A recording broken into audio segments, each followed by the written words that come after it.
How could humans and AI systems collaboratively create interesting, novel forms of music?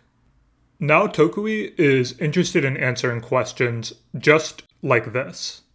He'd like to develop tools and systems that look different from Music LM and the declarative interfaces you might have seen recently, where you merely tell a system what you want and have it make the artifact for you.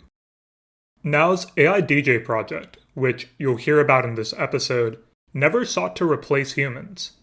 Rather, Now wanted to explore how a human DJ and an AI system could, together, generate music more interesting than either could create alone.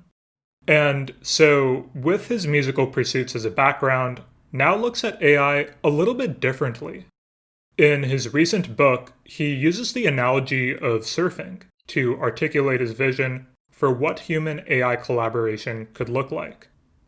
I think you'll take away a lot of lessons from his work about artistic creation, originality, and how we might think about AI systems a bit differently ourselves.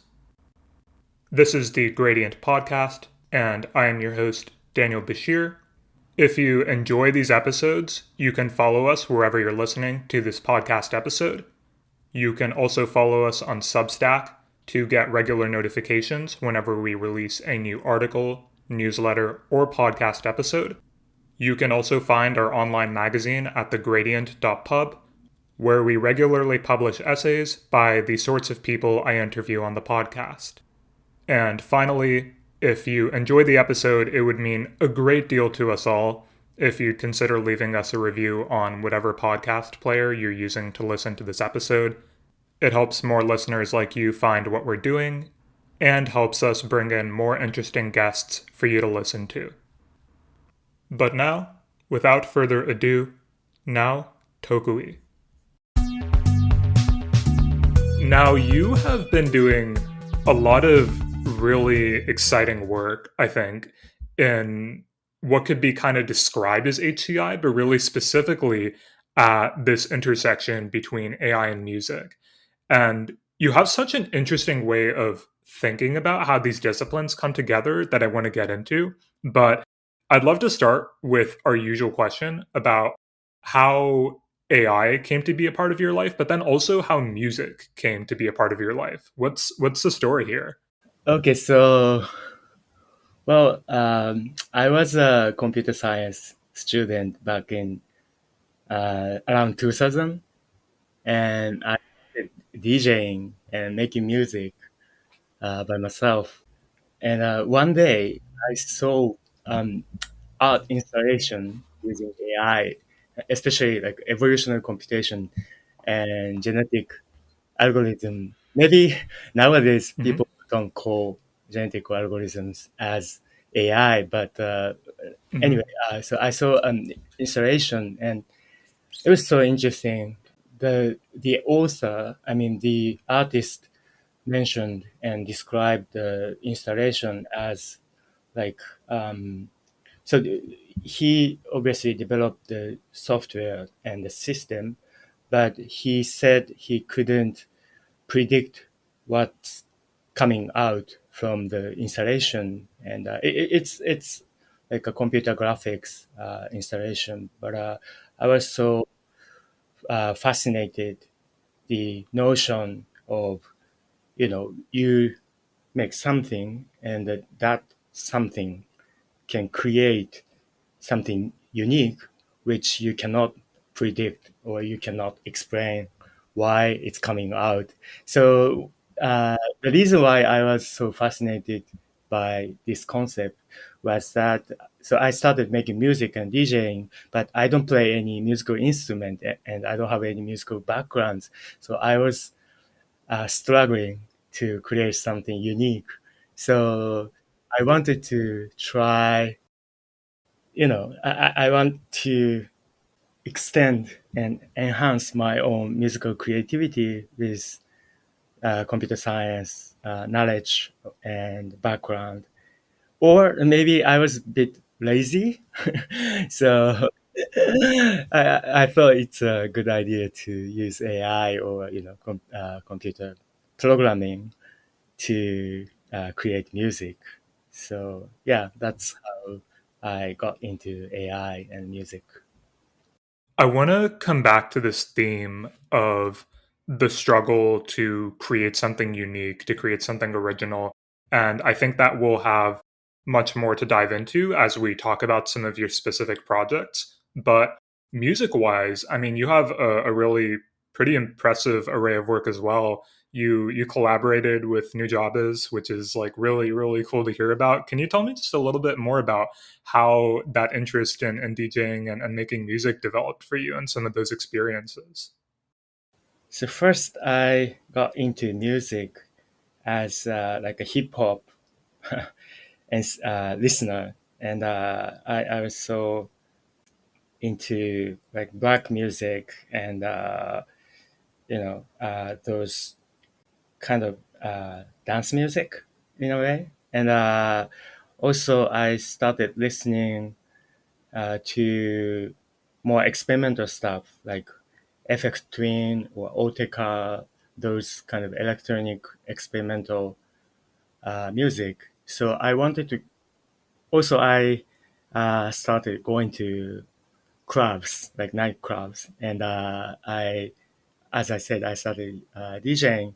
So I always wonder how I can combine those experimental stuff with more, approachable and more engaging music, such as like dance music or like mainstream hip hop, black music. So in a way, I want to use AI to create something unique and experimental, but at the same time, I want to make people dance over my music.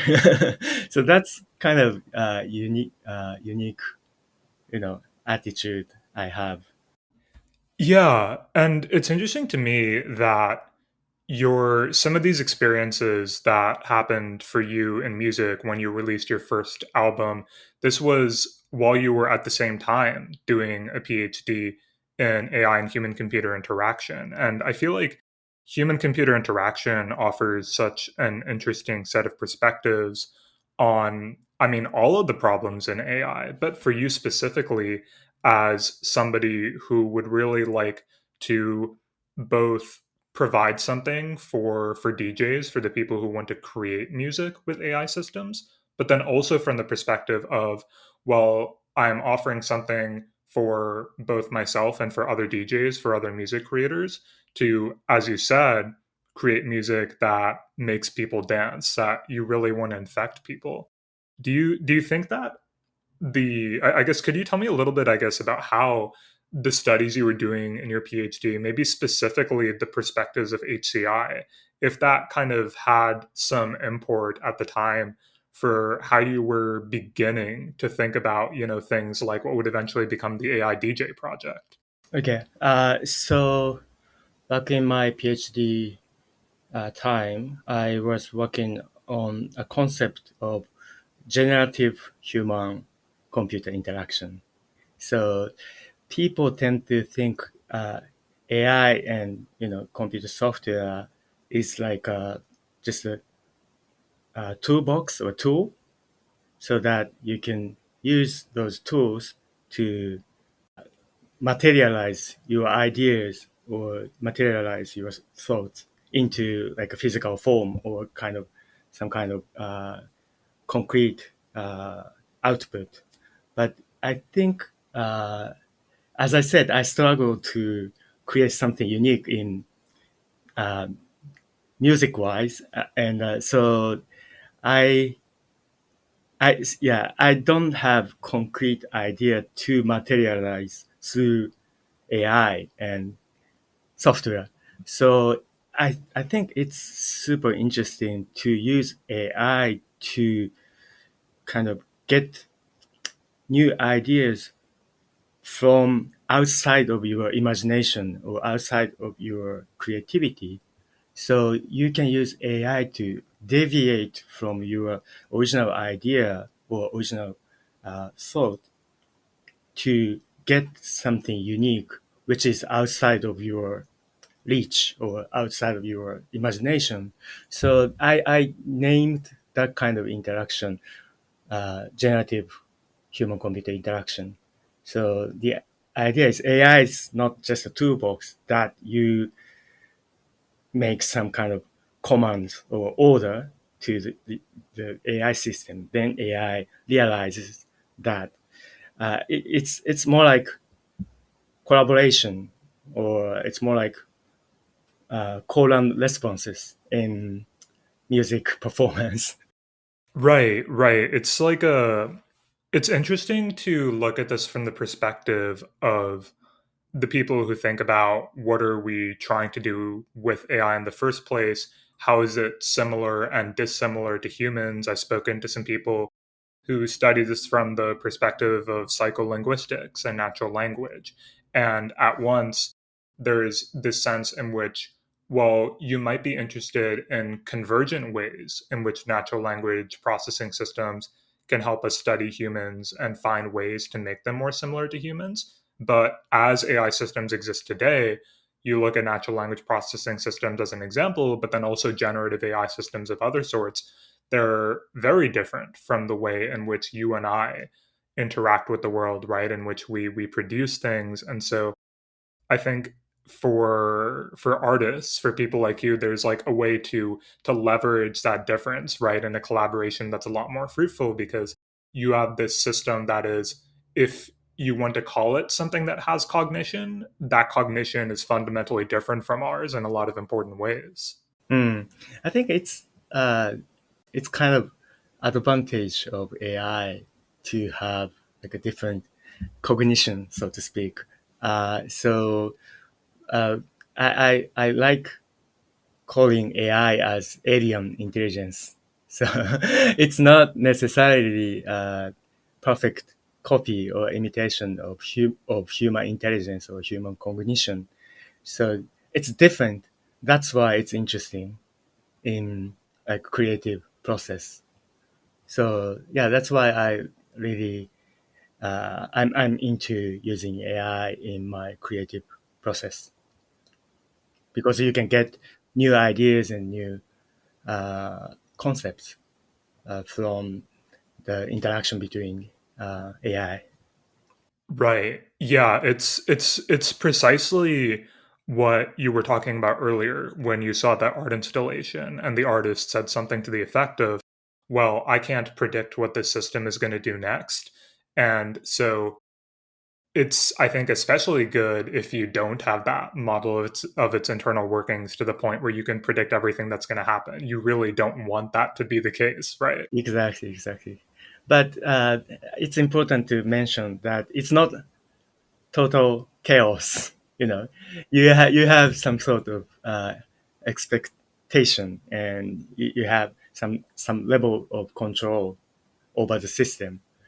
Yeah, so it's interesting to be in the middle of like total control and total chaos. So it's like, for me, it's like a floating between these two states. It's a yeah, it's a bit of a happy medium, either both ends of the spectrum or a bit of a controlled chaos, perhaps. I'd love to introduce at this point some of the specific work you've done. So you founded Qosmo and you've been working on something very interesting called the Neutone Project. And I think that in this current work, you've been sort of exploring this question that we brought up about can AI help us create new and original music? Could you tell me a little bit about how that question developed into what you're doing now with these projects? Well, it's a long story, but yeah, I've been always interested in making something new and original. That's why, yeah, I started using AI at the first place, and I kind of realized that nowadays generative AI, yeah, is like it became more like an automation tool. So you can create, you can generate images and now music with just text command or text input, and it's great. It can enhance human creativity, but in a way, I feel like it's just those generative AI systems are just mimicking what human artists and creators have been creating. So I want to have a different kind of generative AI system or generative models. And I think it's crucial to let artists misuse those tools. I mean, it's important to provide tools that, uh, I mean, it's important to provide tools which artists can misuse or, use it freely as they wish. So that's why I started working on this project called Neutone, and Neutone is like uh, it's meant to be like a new musical instrument in AI era, and to be more precise, Neutone is like a universal host for AI real-time audio models, so you can host any PyTorch models into this Neutone plugin. Then you can use the plugin on any DAWs, like digital audio workstations, uh, like Logic or Ableton or whatever. And the the important point is that artists can train their own model so we provide scripts for artists to train their own models, and so uh, artists and the musicians can train their own model and host it on the plugin, and they use it as they wish. So this kind of empowerment through misusable AI tool is kind of my agenda right now. I love how you articulate and think through all of this, and I do want to spend a second on some of these higher level themes. The first one you brought up was, of course, about this question of, well, these generative AI systems that I can type in some text and it can generate for me an image or it can generate music. That's interesting. And there are ways in which I feel like maybe because of the cool prompts that I've come up with, the ways I've done that, that I'm creating something. But to what you said, these models, I think Ted Underwood puts this really well in calling them very much models of culture, in that they've imbibed, right, what is sort of the cultural moment of the type of art we look at. And so in this way, it's very much an act of recombination in a lot of important ways, right? And so intuitively, it feels a little bit hard to say you're creating something new. But at the same time, when you look to a lot of criticisms of different types of music people see, you see very much the same criticism leveraged against people, right? This person has just sampled this track from somebody else. They're kind of taking ideas from here and there, and so you often hear um, different ways in which people will encourage you to be creative by stealing from other artists, by recombining things. And so I suppose that makes me wonder how you think about this question of originality and creativity. What do those terms mean to you? Well, I mean, I don't oppose to the concept of sampling. Of course, I grew up in the hip hop culture, so Yeah. hip hop culture in Japan. But yeah, so I don't oppose to sampling. But now I feel like how those generative AI model is presented, or generative AI system is presented to the users, it's problematic. Like in those systems, like Stable Diffusion or DALL-E, as I said, you can create like end result with one click and one input. It's not like it's not like sampling to make something unique. I mean, in sampling, you have to combine different output in your own way. So you have to come up with good.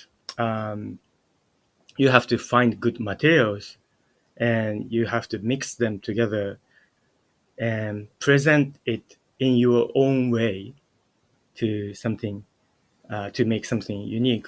But in the current system, you can just generate the end result with one click. It's not like mixing sampling. So yeah, that's why again I don't oppose to any generative AI models, but we have to have better interface that let users mix and juxtapose different output and create something unique in their own taste, or in their own style.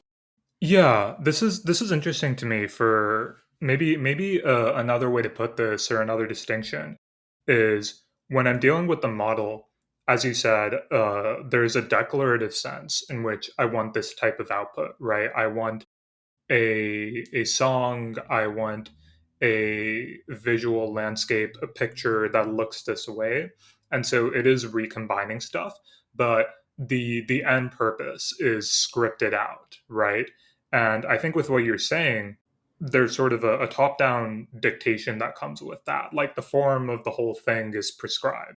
When a human is sort of combining things in their own way, well, there's more of a bottom up sense in which this happens, right? You've sampled the tracks, these are things I like. And in a way, the output, maybe I do have like a feeling I want to generate with that. Maybe I want this to be exciting. I want people to dance. Maybe I want people to be sad. But the your own way aspect of this, there's a set of differences, right? Like your mood can influence the final output of the things you mix together, the time of day, all these different things. And so there's also very much this process knowledge almost, right? You as a musician has spent so much time with mixing tracks together, things like that, that you just have this kind of feel for it that you can't really articulate to another person, right? And that's very much anti programmatic in a sense. Yeah. So every individual has his or her unique history or background, and his or her unique taste. So that makes human artists or human musicians interesting and unique. So yeah, I don't want to have AI that dictates everything. Yeah, there's definitely the the standard kind of criticism that people make about foundation models, right? The way in which there's a consolidation of the ways in which things will get created. If everybody is using the same set of AI music models, or if those AI music models that are available are all trained on similar data using similar techniques, even if you have a few different options, then again, there's that classic worry, which is an even greater risk in the artistic pursuits of things just starting to look more and more the same. And that's really something you do not want to see. Exactly. Yeah, nowadays Stable Diffusion or any other image generation model, or music gen, or any music generation models, uh, these models can generate images or audio that have like appearance of authenticity. but yeah, so it looks like something. It looks like Picasso, but it looks like Hayao Miyazaki, or it sounds like Nujabes, but it's not. It sounds very generic and very predictable, and in a way it becomes kind of boring. So yeah, so but still human artists and musicians can combine those uh, kind of boring output or generic output in very unique way and create something new. So I always think like generative AI makes every human being a DJ. So you can combine existing styles and existing contents in your own way and create something new. So that's the exciting aspect of generative AI models. Yeah, no, I've seen musicians play with these ideas where they'll mix different genres of funk and rock together, and it's just these. I mean, to what you said about making rhythms, making music that I just couldn't have imagined before. I've definitely heard songs from different artists that I enjoy that I literally just couldn't have imagined that existing until I actually heard the track, right? And that seems like the kind of thing that you do want to get at because just as you said with the generative AI systems, I think that's maybe one way to think about it, and that I could have imagined this kind of track existing before I heard it. But sometimes you just listen to something and you're just like, I can't have imagined like those two kind of moods or musical ideas existing together in the same piece or something. Yeah, exactly. Yeah. Another thing that you mentioned earlier as you were talking about Cosmo and Neutone that I'd love to hear you elaborate on a little bit is about misuse. And I think you've talked about this in your presentations before, where you discussed the history of music and technology, that combined history as a history of misapplied, misused technology. Can you tell me a little bit more just about your perspective on that history, like some examples of ways in which people have misused technology and how that's kind of evolved in this way? Yeah, sure. So I was born in Japan and grew up in Japan, and I'm so proud of being Japanese when I see 808 like TL808 drum machine Roland produced in back into 80s. And so basically this Roland TL808 drum machine was supposed to be like alternative for human drummers. So if you don't have any drummers in your band, you can still create a you know demo tape or something with this machine. And but many hip hop artists and other house music artists or DJs, they started using this drum machine to create something unique. And this bass drum sound of TL808 was so unique and so distinctive. That's why it became kind of symbol of new genre such as hip hop and dubstep and drum and bass and and many other music genres.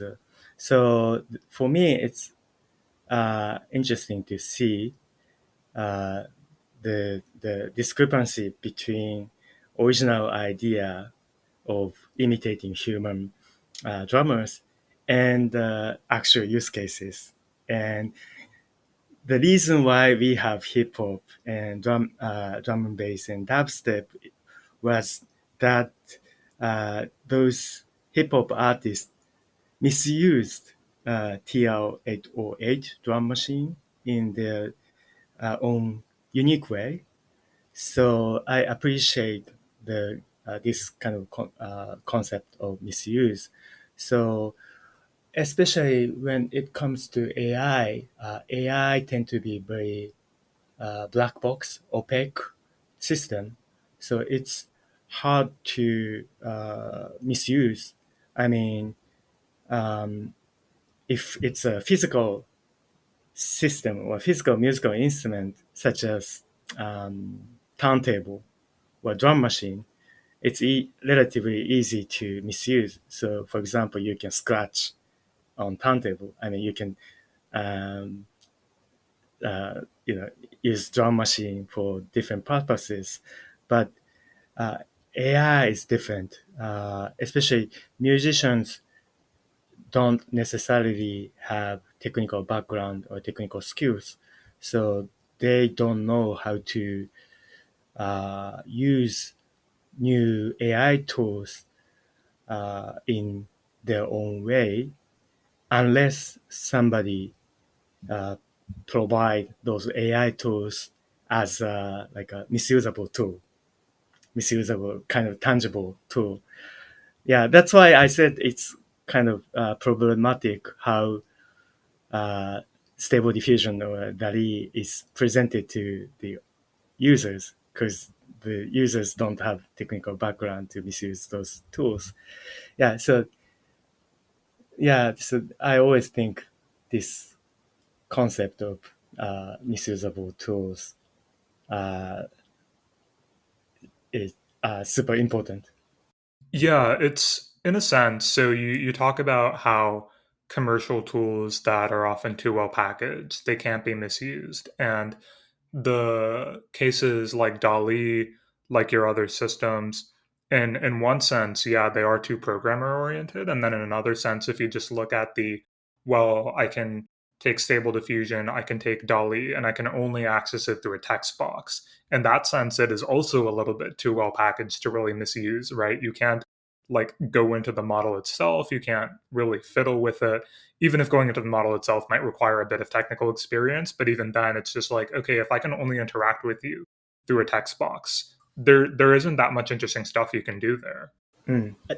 But maybe to be fair, I should acknowledge that Stable Diffusion open sourced their system so that This is true. any programmers who has uh, technical skill can create something out of Stable Diffusion. So I should acknowledge and I should appreciate that fact. It's important to appreciate, yes. So let's talk a little bit about some of your other work. I think one that would be really exciting to discuss is Dawn Patrol and maybe some of your research on AI based music production. But this was a 12-inch vinyl record that you produced. Could you tell me a little bit about how this came about? Yeah, so I was so active in early 2000. I mean, in terms of music production. So I released an album, and as you mentioned, I collaborated with Nujabes for his 12-inch. And after that, I have been occupied by my research and businesses, and so I couldn't find time to produce new music. But finally, last year, uh, partially due to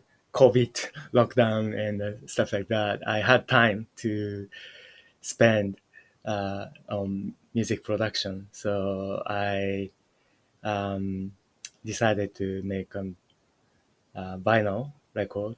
And in this system, in this production, I used a few different AI systems. The first one is LSTM based rhythm generator plugin for Ableton Live. So it's relatively simple and very uh, small AI model. And the point is, I can train my own rhythm generation model within the Ableton Live software, so within the digital audio workstation.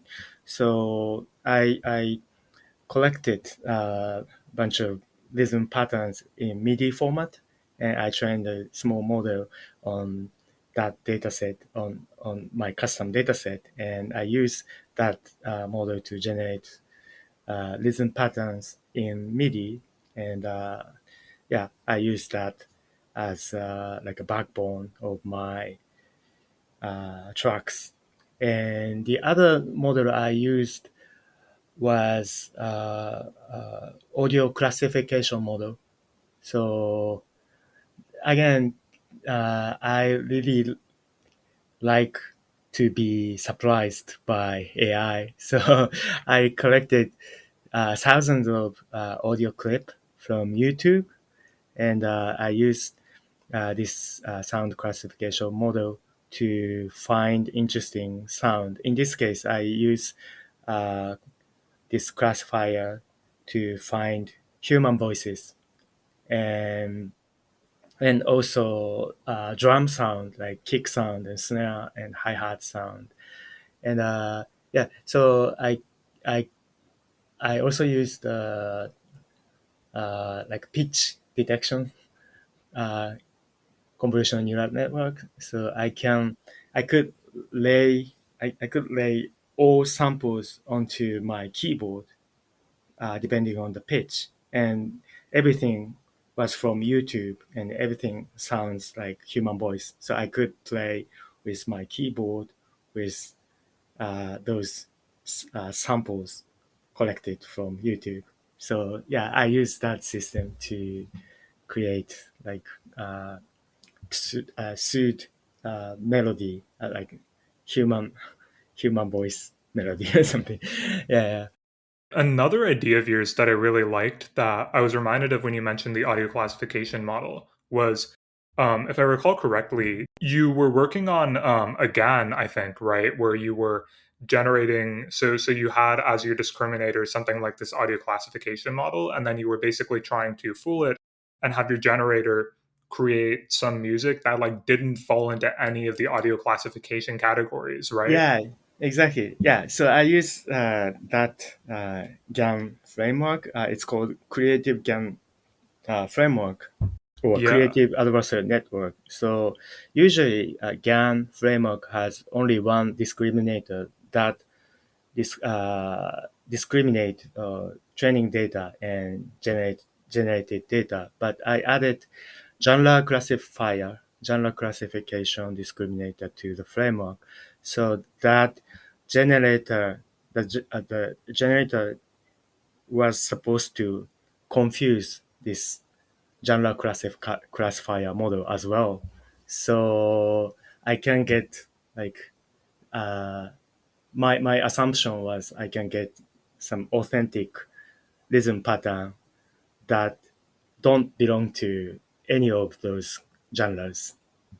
And yeah, it was super fun. I got very unique rhythm pattern.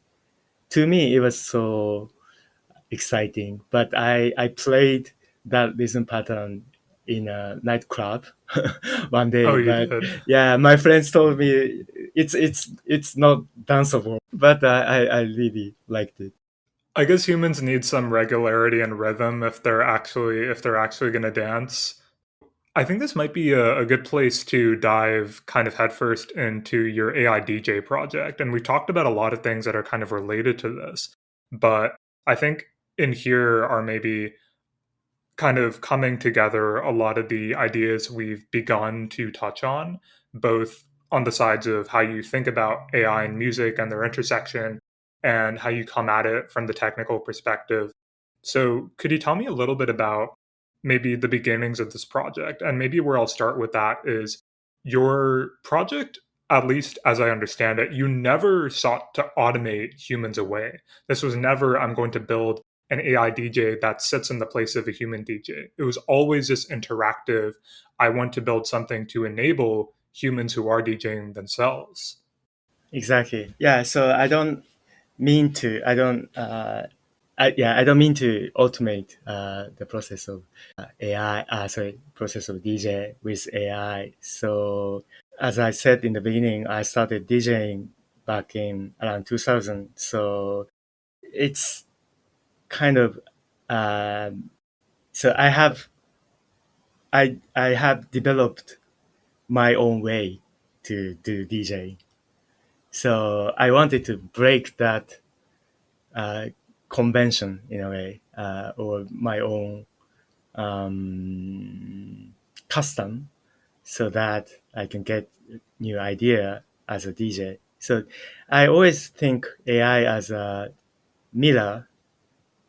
So if I create AI that mimic me, then I can look into the system and tell how I do what I do more more closely.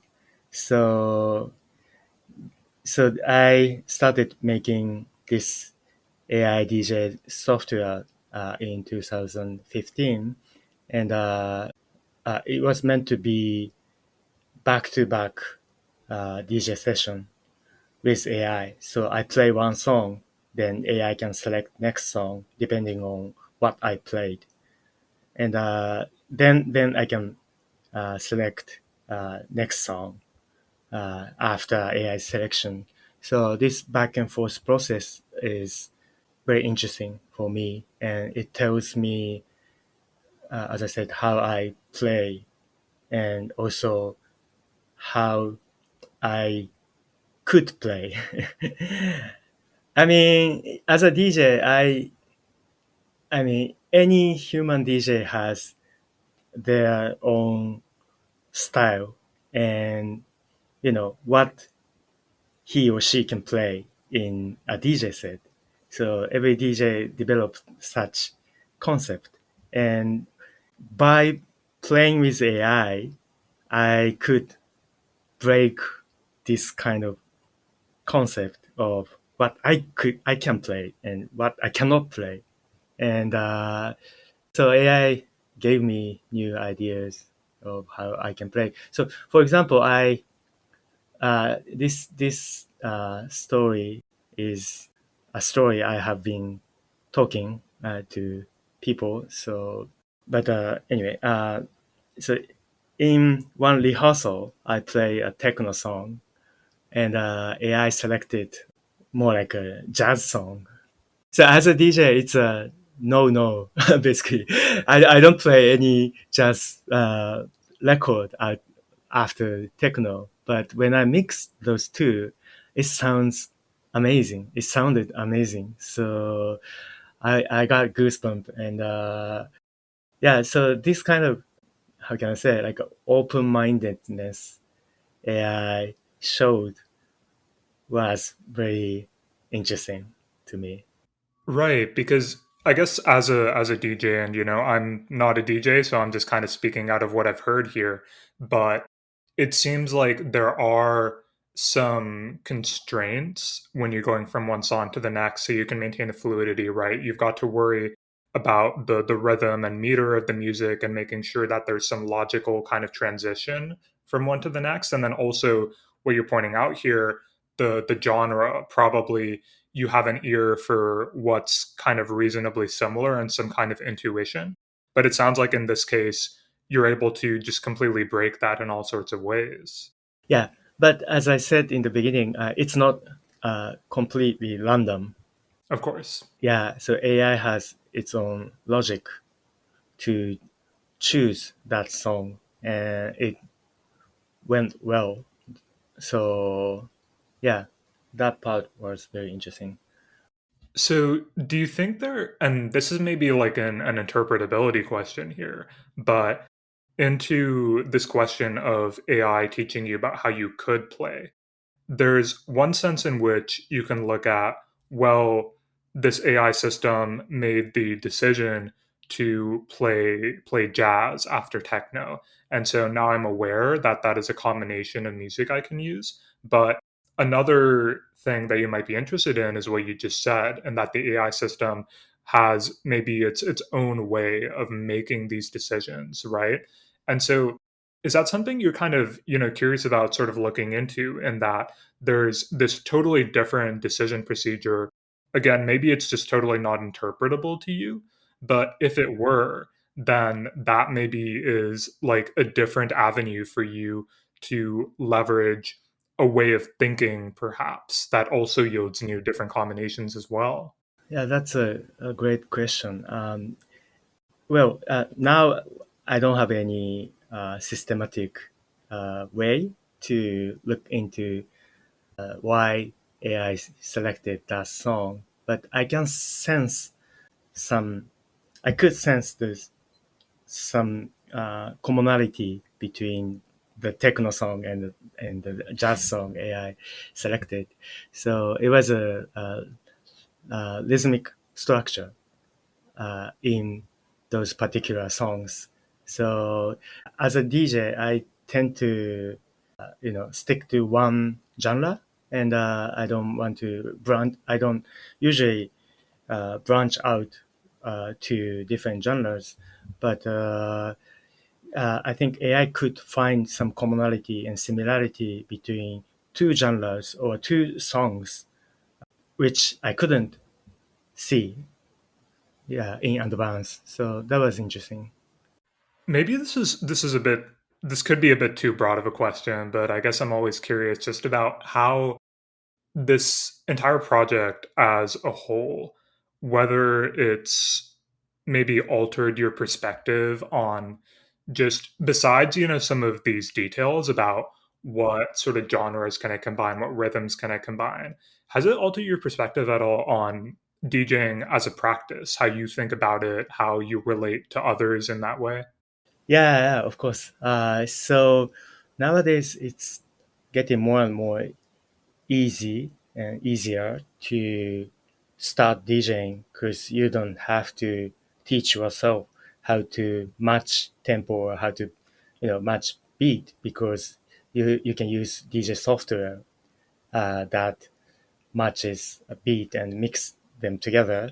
So it's getting much more accessible. And so I wonder what's the value of human DJ is on stage.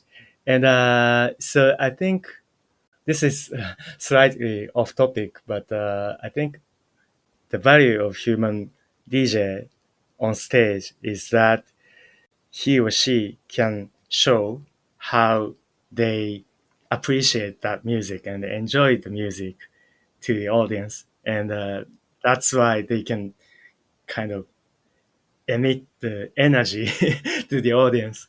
So yeah, before doing this project, I was kind of very serious when I do DJ. So I don't smile, and I just look down and just mixing and uh, playing. But I after this project, I started thinking like I should show the audience how I enjoy the music as a human being.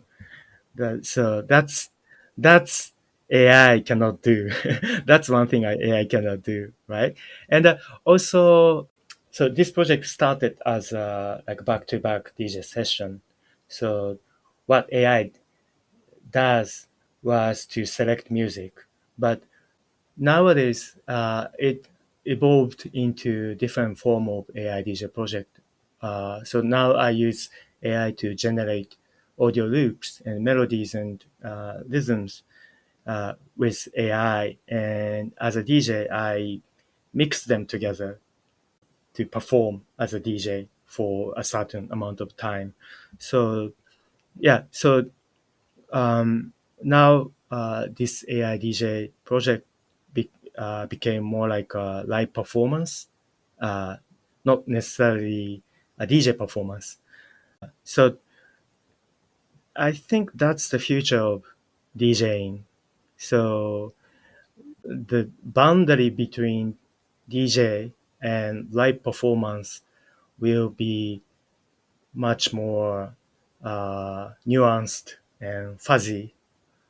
So yeah, everything, and maybe music production as well.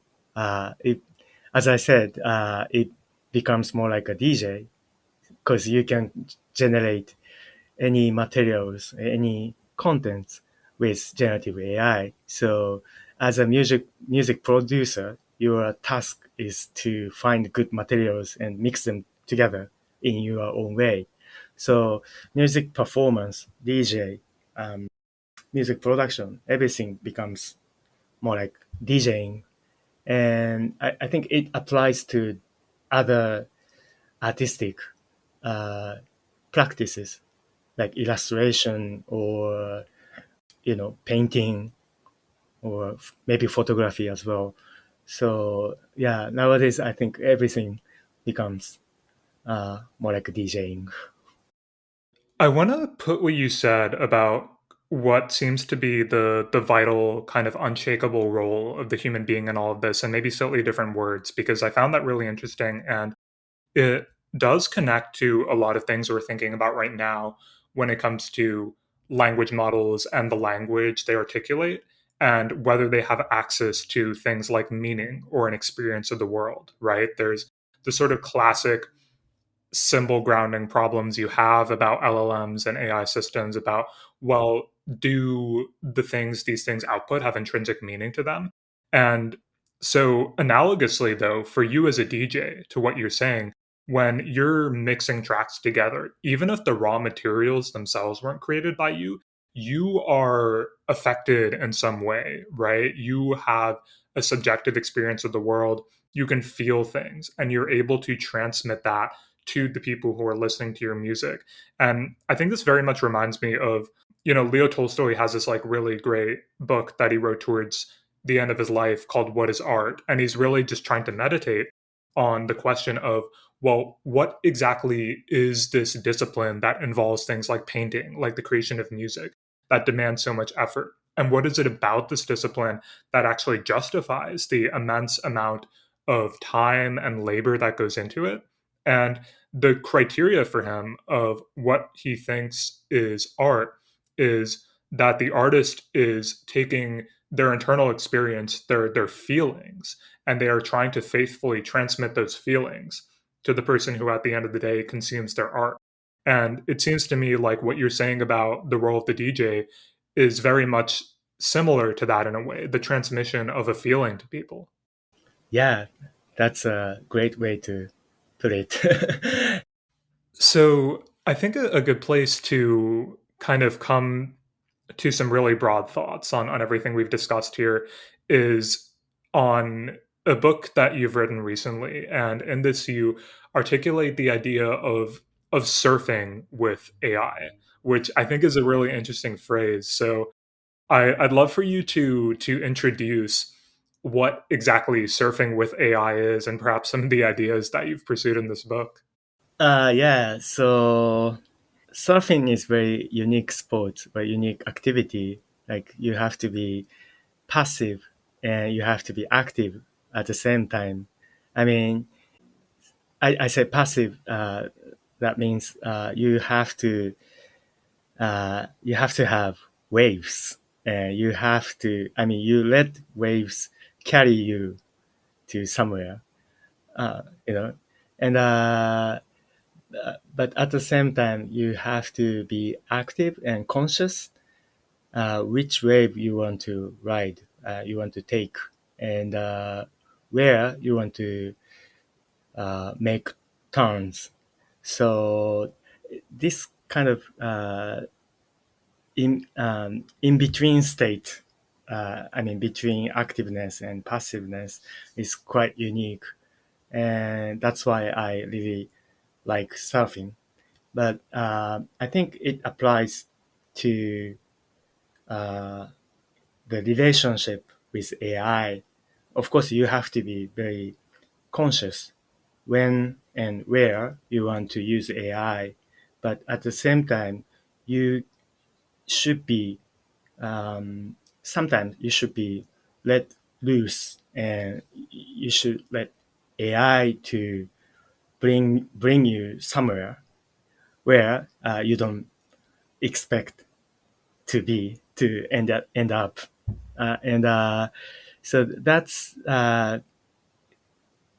in between state is very interesting and important, I think, when it comes to AI. But obviously, I'm talking about creative practice with AI.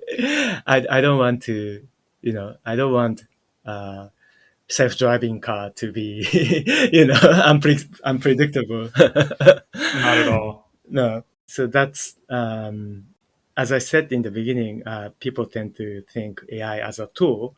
So you have an idea and you materialize your idea through AI. That's sometimes the case. But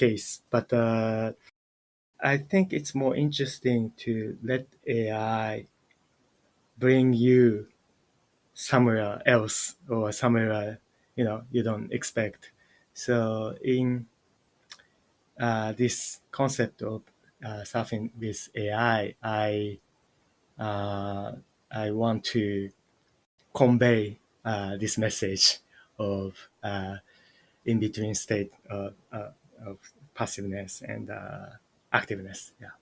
Yeah, so I'm working on the English translation of this book. I can't wait to read it. I'm very much looking forward to it. Ken Liu said something very similar, I recall, about the allowing AI systems to take you places. He was one of the writers who participated in Google's WordCraft workshop, where they had a bunch of them work with a model by Google called WordCraft that was very similar to the Lambda model, but more optimized for collaboratively writing together. And he talked a little bit about how his conception of, well, I'm trying to write a story with the aid of this AI system became less of, again, me dominating totally in the driver's seat, like what you're saying, but more of seeing where the AI takes me. And, maybe I look at it and it seems a little bit weird, but saying yes and seeing where that takes me. And in that process, the yes and thing, it's very much like an improv phrase, right? You're doing this kind of joint improvisation with the system. Yeah, exactly. Yeah, maybe it's more like it's like surfing, and it's like dancing with somebody. You have to trust your partner, and you have to act upon your partner's intention, but you have some sort of control, but sometimes you have to be passive and let loose. Yeah, I think when it comes to the idea of a creative endeavor, right? You were talking earlier about the vision of AI systems as a tool in which I have a set expectation, a thing I want to achieve, and I just need the system to do the thing that I said. But I think the key thing you're getting at here is we do have to, in a lot of ways, and I think in many creative acts, we want to let go of that defined end goal, right? And I think you used the Scott Adams quotation somewhere that creativity is allowing yourself to make mistakes and art is knowing which ones to keep, right? And I suppose when you look at it from the perspective of, well, I don't have a predefined goal anymore, then what it is to be a mistake also kind of falters a little bit, right? Maybe this thing that happened, this thing the system produced is unexpected to me, but if I've let go of the totally set goal mindset, then that's no longer a mistake. It's just something unexpected, kind of another wave you can ride. Yeah, I could call it like a happy accident. Exactly. This is a really, I think, interesting set of thoughts. And perhaps as a final question on all of this, we've talked a little bit about your perspectives kind of coming up to today, a lot of the work you've done, how you think about and conceptualize AI. And from the perspective of somebody like you who is very much a creative, somebody who is maybe using AI systems in ways that a lot of people aren't, there are many of us out there who are doing things that are a little bit more prosaic, more well defined. You mentioned building self driving cars, things like these. And in those ways, we definitely might have different goals, right? And those might call for us to think about and interact with AI systems in ways that are a little bit different from what we've talked about here. But my final question to you is, for the rest of us, those of us who maybe don't have as much time or aren't doing as much at the intersection of AI and creativity specifically, what would you hope that people who are interested in and are working on other pursuits take away from some of the experiences that you've had with AI systems and the ways that you think about the ways that people and those systems interact from a creative perspective? That's a big question, very challenging question. One thing I could say is that people tend to think AI is an automation tool, but it's not the case. I mean, you can use AI in other ways, and in any domains or any genres or business, any industries, you can find um, interesting ways to use AI besides automating something.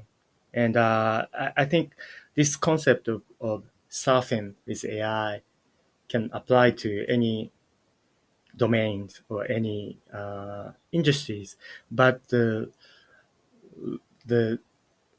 level of uncertainty uh, is different. As I said, in self-driving car or insurance company, you cannot accept that uncertainty. But I think there must be some way to integrate AI in interesting way, or rather than just uh, try to automate things we do. I think you're absolutely right about that. And I think that is a great takeaway to end on. So now I really appreciate your work, and I'm very excited to see more of what comes out of your AI DJ project. I will be a very excited reader of Surfing with AI when the English translation comes out. So thank you for everything you're doing. Thank you for speaking with me today. Thank you for having me. And that is a wrap, my friends. As I mentioned at the start of the episode, you can subscribe to The Gradient on Substack to receive not just this podcast, but also our articles and newsletters directly to your email. You can also visit us at thegradient.pub, where you'll find all of that, as well as more information about The Gradient and how you could even contribute if you're interested. And finally, if you enjoyed this episode, we would really appreciate your feedback. If you'd like to leave a comment or review, we'd love to know how we can make this series more interesting and informative to you. And with all that, I'll leave you until the next episode.